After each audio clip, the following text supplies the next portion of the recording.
Welcome to County Report this week. I'm Lorna Virgili. Thank you for joining us.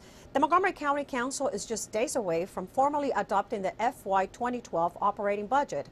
This week, the council tentatively agreed to cut the budget for Montgomery County Public Schools by $25 million.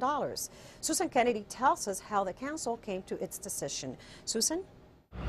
Lorna, council members say the cuts are being made with the goal of staying out of the classroom. What they really want is for school employees to share in countywide budget cuts. Under the tentative agreement, the schools would face similar cuts in retirement and health care as those that are being imposed on general government workers.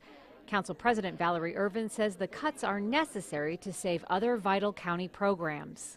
And we still have to worry about the fact that we've cut libraries and parks and public safety and all the other items that you and I pay our taxes to make Montgomery County a safe and fabulous place for us to live and raise our families, and the school system should be part of the team. And so when we look at the chart that shows how we have cut year after year all these other departments, services that do also benefit many of the students in our school system. And really, when we're investing in education, academic achievement is not only about the investment that we make in the classroom, but it's also about how are we supporting these students and families when they leave that building. School officials maintain the county cuts will damage their ability to maintain their reputation of being a premier school system. Frustrated and disappointed. School Board President Christopher Barkley says the county is ignoring state law by refusing to fund maintenance of effort and is using state funds meant for the schools to balance the budget. The county executive put through a balanced budget that cut us by $82 million, and they had the opportunity to accept that budget. In that budget, it ensured that we would have to go to the state and get a waiver for the penalty that now we are insured to get. And so while I can appreciate that, what they've done is they've given us a $26 million hit for fiscal year 13 also. So I can appreciate what they say, but I don't agree. The council also plans to create a countywide trust to set aside money to cover its multi-billion-dollar retiree health liability. It's a policy change that all county agencies will be required to participate in. Well, the council doesn't negotiate with our employees, and that's the responsibility of the school board, and the school board will do that. The school board has worked very hard with our employees to really have cost containment, and will continue to do that. The council will formally adopt the budget on May 26th. I'm Susan Kennedy for County Report This Week. The council has moved forward with plans to bring Costco to Wheaton. In a 6-3 vote, the council approved the first half of a $4 million subsidy to lure the big box retailer to Wheaton. Council members who voted for the proposal say bringing Costco will stimulate economic development in that part of the county. Let me just be real clear about this Costco vote, because from my perspective as a council member representing the district where Costco will come, District 5 in Wheaton, I did not support this last year. However, I have come to realize that the county is on the hook for a promise we made. So we, last council, directed the Department of Economic Development to sit down with Costco and Westfield Mall and work out a deal, which they did. We gave them the go-ahead last year to do that. And once the county has made its decision to go ahead, you can no longer then say, oh, you know what, we don't like that decision, so we think we'll take it back and do a do-over. It doesn't work that way. So when you talk about integrity, as a council's president this year, I believe the institution has to maintain its integrity for now and well into the future, because these deals are multi-year deals. So every time we have a new council and someone doesn't like what the last council did, it's too bad. Our reputation is on the line and our integrity is on the line, and I supported this yesterday. I have no regrets. Also part of budget deliberations, two proposals that relate to property taxes. The executive has recommended raising the property tax by 4.2 cents per $100 of assessed value. That's about 1% increase. The executive's proposal also retains a $692 property tax credit for owner-occupied homes. However, Councilmember Phil Andrews wants to maintain the county's current property tax rate and lowering the tax credit. I think it's a bad proposal to raise the property tax rate. The council rejected it 3 years ago when the executive proposed raising the property tax rate by 7.5 cents then, and I hope the full council will reject the proposal now, because we've got a better alternative, which is not to raise the property tax rate, but to give a smaller credit. Rather than a $692 credit, give a credit of about $400. And you still have the significant credit, but you don't have the permanent property tax rate increase. The county's Office of Consumer Protection hosted a public forum with Congressman Chris Van Hollen focused on financial consumer protection for today's economy. A couple hundred county residents attended the meeting and heard from experts on how to protect themselves from fraud, scams, and identity theft. From investment scams to Medicare fraud and foreclosure prevention, a series of financial protection issues that impact consumers in the county. What we want is a free market system that extracts the absolute best deal for the American consumer. Speakers at the forum included Professor Elizabeth Warren, assistant to the president on the Consumer Financial Protection Bureau, who warned attendees about credit card fees and identity theft. On the other hand, the county's state attorney warned about crimes against the senior population. Be wary of people who contact you over the internet or by phone.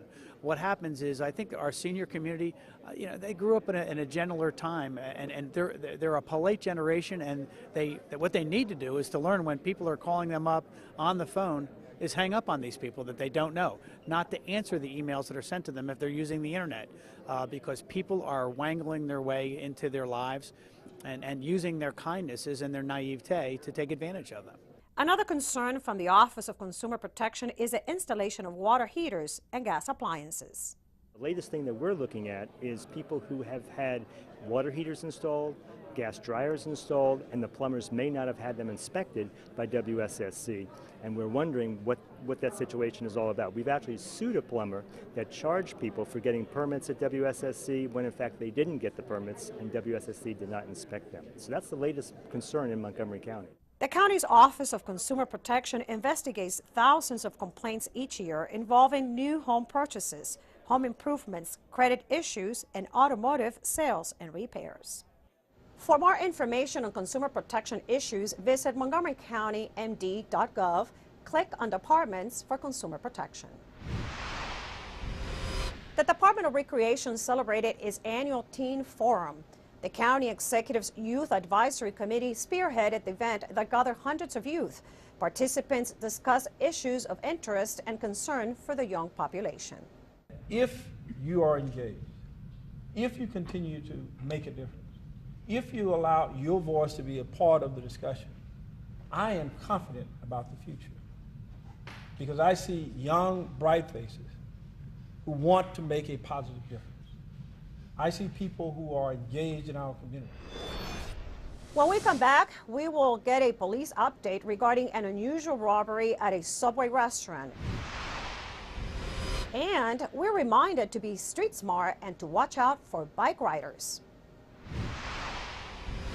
I'm Rockville 11's Bridget Breuer. There's something new about Rockville's history. We'll tell you about it when County Report This Week continues. Did you know there are more than 10,000 county government phone numbers? Now there is only one number you need to remember for non-emergency calls, 311. MC 311 is Montgomery County government's new online and telephone information system. Need information?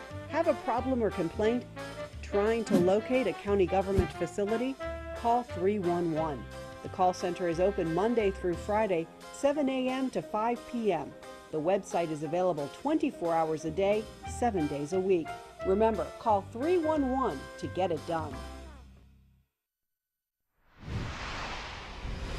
Welcome back to County Report This Week. I'm Lorna Virgili. Rockville is known for its diverse and unique neighborhoods. The city recently produced a new book featuring the historic homes. Rockville 11's Bridget Breuer has more. Bridget? That's right. Some of the homes that make up Rockville's neighborhoods are over 100 years old. Through a Preserve America grant, the city has just released a historic buildings catalog. We had the chance to check in with historic planner Robin Zeke to learn more. Meet the city's historic preservation planner, Robin Zeke. Preservation seeks to preserve our history, and it also serves to preserve our past, recognize that we're building and developing, so our future will be our past. The city recently produced an inventory of historic homes that were built prior to 1945. The catalog gives a comprehensive view of the many architectural styles that can be found in Rockville. I always think of historic preservation as a book, and in the same way that we wouldn't want to go to a library and see pages or chapters torn out of a book that we want to read, we don't want to see pages and chapters torn out of our history. We stopped by Reading Avenue with Robin to take a look at some of the historic homes featured in the catalog, a street that is typical of many Rockville neighborhoods. Well, we're on Reading Avenue, and it is one of the earliest subdivision streets in Rockville. Subdivided in 1884 it sort of started, and there were subsequent subdivisions, but Reading reflects that early platting in the late 19th century. To learn more, go online to rockvillemd.gov/historic. Now we go to Officer Howard Hirsch from the police department for an update on a recent robbery at a Subway restaurant in Silver Spring. The suspect actually purchased a sandwich and asked for a job application before taking out a gun. Officer Hirsch?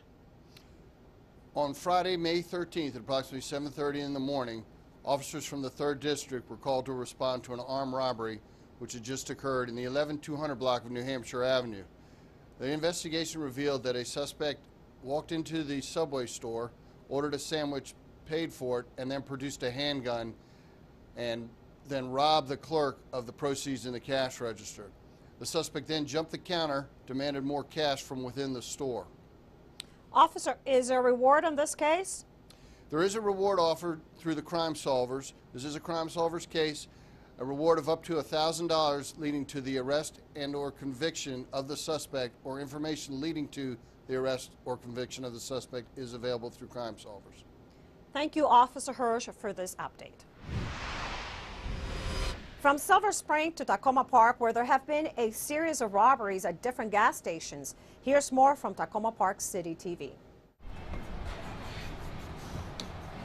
Between October and December of 2010, we've had 10 reported cases of theft from vehicles at gas station self-service pumps within the city of Tacoma Park. This year we've had 6 reported cases. This is not unique to Tacoma Park. Surrounding jurisdictions have been experiencing the same crimes. Since self-service gas stations are used by most people these days, thieves have identified them as great places to commit their thefts. They simply watch and they wait for the moment that they can get to a vehicle quickly, unseen, unnoticed, grab what they want just by opening an unlocked door and take off. There are many drivers who leave their keys in the ignition and their cars unlocked when they get out of the car to pump their gas. It's the best thing to do for a thief because they're waiting, they're watching, and when they see that happen, it's very easy for them to approach the victim's vehicle and to open the car door, take whatever is within sight, and leave. Sometimes a thief will wait until a driver goes into the gas station's cashier office to pay and then go to the car while the driver is not looking, take whatever they want from the car again, or even get in the car and drive off with the car. It only takes seconds for a thief to do this. Here's some safety tips to keep in mind when you're at a gas station. Carefully consider where and when you buy gas. Choose a safe, familiar area during daylight hours whenever possible. Pay attention to your surroundings. Don't let anything distract you, especially your cell phone. Don't leave valuables in plain sight when you exit your vehicle. Even with the doors locked and no keys in the ignition, it's hard for a thief to resist your clearly visible valuables. Never leave your keys in the ignition. Take them out of the vehicle, lock the car doors while you're pumping gas. Or when you're walking into the cashier's office to pay, take your purse and your wallet with you after you've locked the car doors. Now let's go to Tom Pogue from the county's Department of Transportation. He reminds us to watch out for pedestrians and bike riders. Tom? Hi, I'm Tom Pogue, Community Outreach Manager for the Department of Transportation. Here's an update from Montgomery County. This spring, with statistics showing more and more area commuters biking to work or school, Street Smart, the regional pedestrian cyclist safety campaign, kicked off a call for greater safety awareness by drivers, by cyclists, and by pedestrians.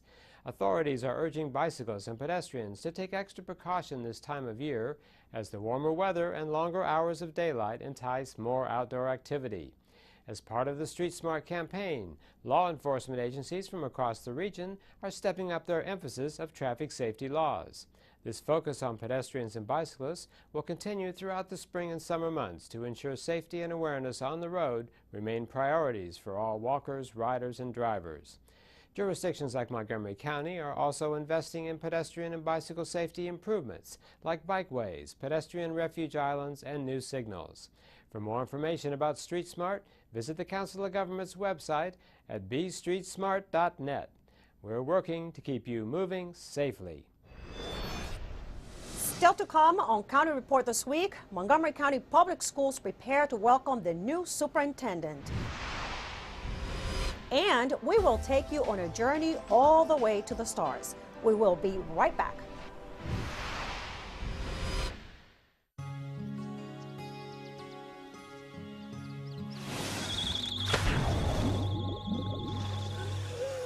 You can never know which pool safety step will save a life. Until it does. No matter how safe you feel, adding multiple safety steps can mean the difference between a close call and a call to 911. Simple steps save lives. To learn some new ones, visit poolsafely.gov. Welcome back to County Report this week. I'm Lorna Virgili. The Montgomery County Board of Education officially appointed Dr. Joshua P. Starr as the next superintendent of schools for Montgomery County Public Schools and approved his employment contract on May 11th. Here's a story from Montgomery County Public Schools. Dr. Joshua Starr visited Montgomery County on Wednesday, May 11th, and signed his contract, officially making him the district's next superintendent of schools. Dr. Starr and his wife Emma drove down from Stamford, Connecticut, where he has been the superintendent for the past 6 years.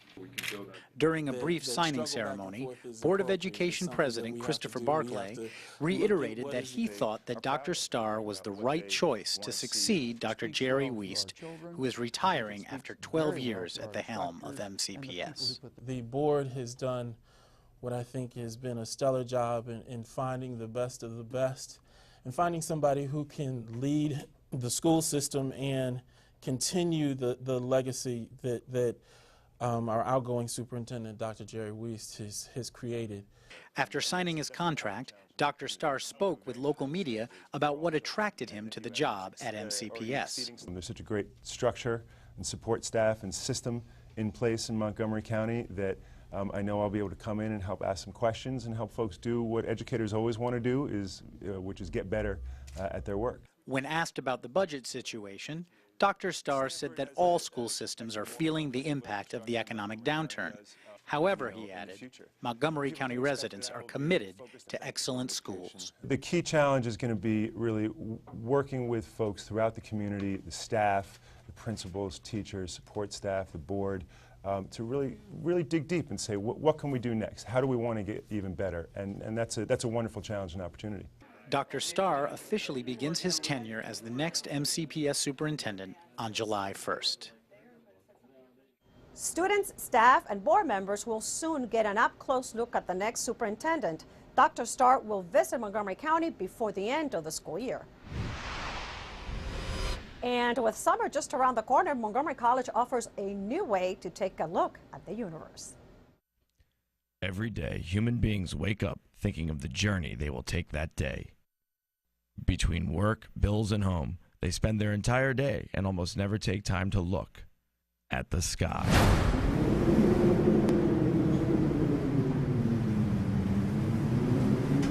The universe is not limited to what we see every day.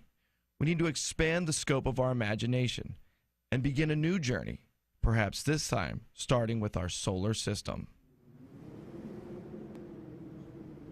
Did you know that there are more than 2,000 stars and 5 planets that you can see with your naked eye if you only took the time to look up? Did you know that the objects that we see today in the night sky happened 2.5 million light years ago, back when there were still woolly mammoths roaming the earth?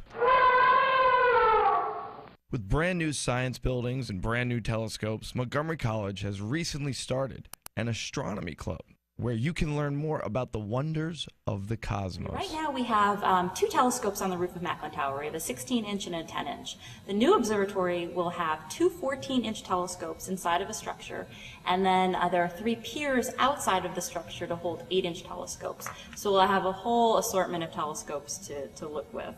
With cool activities and weekly meetings, the Montgomery College Astronomy Club is certainly something you might want to check out this summer. It's a fantastic opportunity for people to come out. I didn't expect this many people to show up, and having this many people was a pretty great turnout, I guess. Not exclusively for students, the Astronomy Club is open to people of all ages. I saw Saturn in the telescope. Wow. I saw Saturn too. If you want to learn more about it, go to their Facebook page or look up Astronomy Club on the Montgomery College website. It's a black and white male cat. He is our pet of the week, and here's Kathy Stanhope from the Humane Society. Hi, this is Kathy Stanhope with your Pet of the Week at Montgomery County Humane Society, and I am sitting here with Otis, a very handsome boy. He's got long hair, and as you can see, he's just a beautiful black and white coloring. He's about 1.5 years old, and he is just a sweet guy. He just likes to sit on laps. He'll roll over and get his belly rubbed, and he loves to play with toys and to play catch and fetch, and he likes to chase little feathery things all around. And as you can see, he really loves getting his ears rubbed. Otis is a great guy. We are being inundated here at the Montgomery County Humane Society with kittens. So if you want to think about fostering a litter of kittens for us, we would absolutely love it. Give us a call at 240-773-5967 and just tell us that you'd like to foster a litter of kittens for us. We will take care of expenses. We will help you in any way. And it's a really good way, if you've never had a pet, to get used to having an animal in the house and not making a long-term commitment. So come down and meet Otis at the Humane Society, or visit us at the web at mchumane.org, or give us a call at 240-773-5967. Coming up, be ready to meet the Gazette's 25 CEOs you need to know. And we will bring you our profiles of public life featuring a known television personality. Hey, how would you like to be a TV news reporter? Maybe run a video camera or even learn how to edit?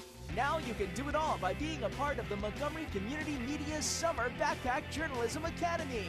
Join other teens just like you as they hit the streets to get the big story. Applications are now being accepted for this awesome experience. For more information and to apply, visit mymcmedia.org/backpack. But hurry, deadline is May 30th for the Summer Backpack Journalism Academy. Welcome back to County Report This Week. I'm Lorna Virgili. Each year, the Gazette newspaper recognizes and honors the CEOs in our community. This year's event was held at the Ballroom Hotel in Bethesda. Their passion, hard work, and dedication in this troubled economy has helped them become one of the 25 CEOs you need to know. Ask any business owner what one of the most essential aspects of running a business is, and they'll tell you networking. And here in our community are 25 CEOs you need to know, an event hosted annually by the Gazette of Politics and Business. This year's award winners were chosen from companies of all sizes from around the state of Maryland, with 5 different counties being represented by the winning companies. It's nice. It's nice to be recognized for things that we've done. We've been in business here for 50 years almost, and it's just nice to be recognized for a good long track record of success. We're a program management firm where we manage new construction and renovation projects for primarily the federal government. County Executive Ike Leggett was at the event to show support and congratulate the nominees. I want to congratulate all of the awardees, thank Comcast and all the other sponsors for recognizing CEOs who are doing the very difficult work under some of the most challenging times. Congratulations to you all. What it means to be selected as the top 25 CEOs, it really means that the team at Jess is doing a phenomenal job.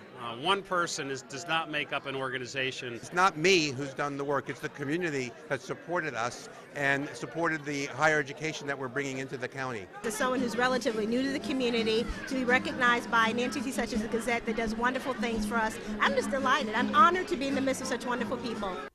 For more information about the 25 CEOs you need to know, visit the Gazette website at gazette.net. Well, it is always nice to give or receive roses, especially if you grow them yourselves. Our friends at Brookside Gardens show us how to successfully prune back your rose bushes. Hi, I'm Phil Normandy from Brookside Gardens. We're here in a typical small homeowner backyard where there are many lessons to be learned. One of the questions that has often baffled homeowners is, how do I care for roses? And specifically, how do I properly prune my roses? The goal in pruning roses is to cut them down so that the strong canes at the base that you're leaving will sprout vigorous new growth. Because with roses, all the flowers occur on current year's growth. Essentially, you want to go in and cut these to about 12 to 18 inches to a strong outward-facing bud. This is going to grow a great new cane, and that's really all there is to it. I probably removed about 30% of the plant. I've kept it low so it won't be tall and spindly as the season progresses. And I have a lot of great strong new shoots that are going to grow very robust canes with multiple flowers on them. You can see the difference between this prune plant and its identical twin that hasn't been pruned. And remember, for more gardening tips, you can always visit brooksidegardens.org. Montgomery College presents Profiles of Public Life, a new lecture series on lessons in life and current events. We started this year having a series called Profiles in Public Life, and Don Morse is our fourth speaker in this series.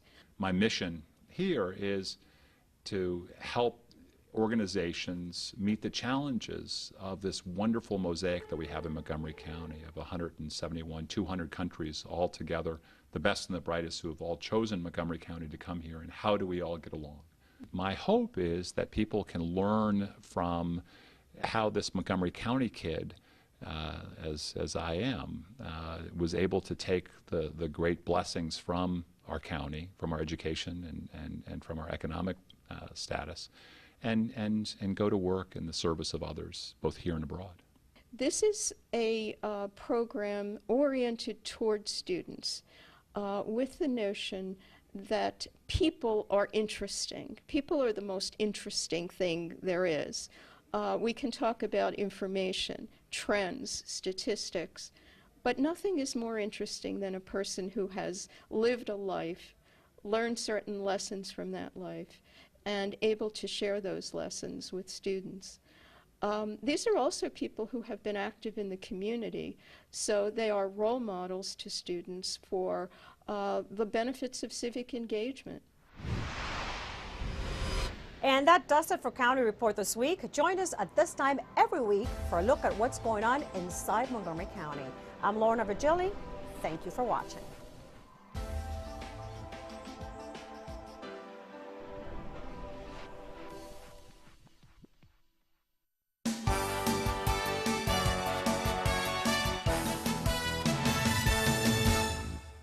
Montgomery College President Dr. Darian Pollard has been named one of the top 25 CEOs you need to know by the Gazette of Politics and Business. Dr. Pollard was honored for her leadership role at Montgomery College and for her community involvement. MC can prepare you for the Maryland State Board of Cosmetology exam. The course provides students who have completed their 1,500 hours with an intense overview of the theory and the expectations of the practical exam.